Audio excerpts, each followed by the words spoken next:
Hi, I'm Katie Mahalic, and today we're talking with Charlie Peters about his book, The Understudy. Hi, Charlie. Hi, how are you? Good, thanks. Can you please tell me about yourself and how you became a writer? Professionally, I've been writing in the movies for quite a long time.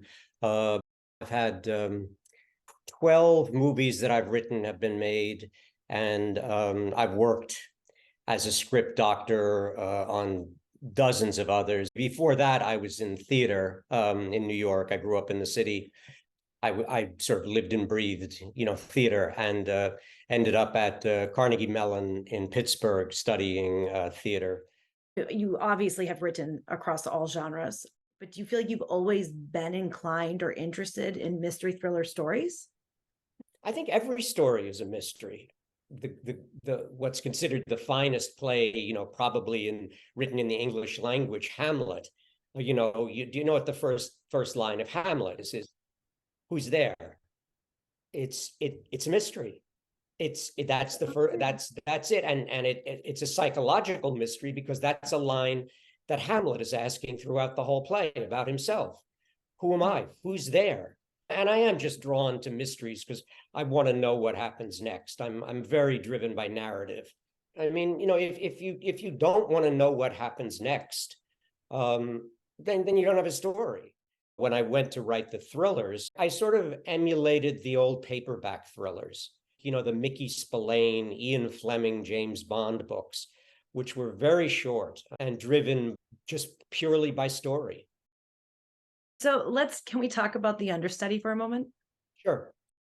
What was the inspiration for that story? Well, it's weird because I originally wrote it, I mean, a long time ago in like the 1980s, before there were computer. I mean, there were computers, but people didn't own computers. Right. And then when the culture started to change, it seemed really interesting how people live on computers and they just create their own personalities. So that fit into The Understudy. It's clearly relies on a character who doesn't like himself and has a chance to create himself on the internet and sort of mess up the plans of somebody else in the book, our heroes.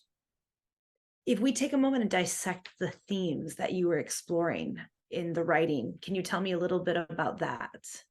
I don't really think about the themes. I mean, the themes are there. I simply think about the events. I think about why this person would do something and how they would get out of being in danger or put themselves or someone else in danger.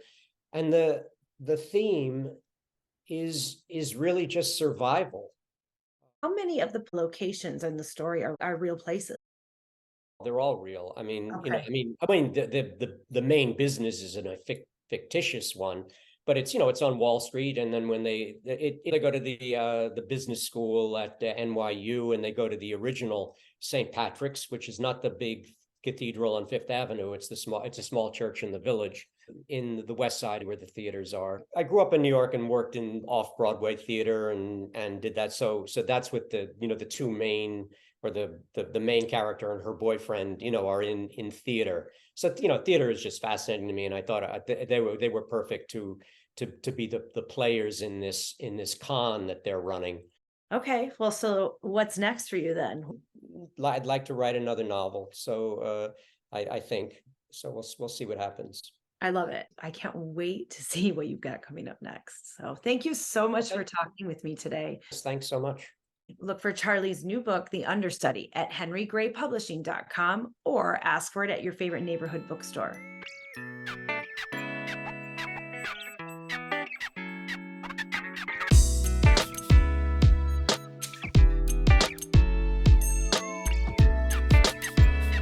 Until next time, happy reading, everyone.